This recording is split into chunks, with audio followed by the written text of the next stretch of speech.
ल है बाजे धराहराभित्र चाहिँ आएको थियो ल हेर्नुहोस् गाइस ल धराहरा चाहिँ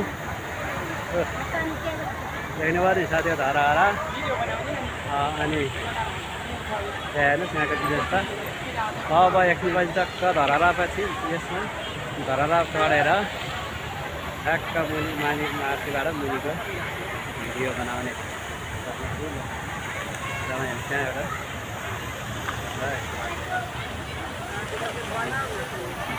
हामी चाहिँ घुम्न आएका छौँ यता हुनुहुन्छ है दाजु दिदी यता हुनुहुन्छ अर्काको बुढी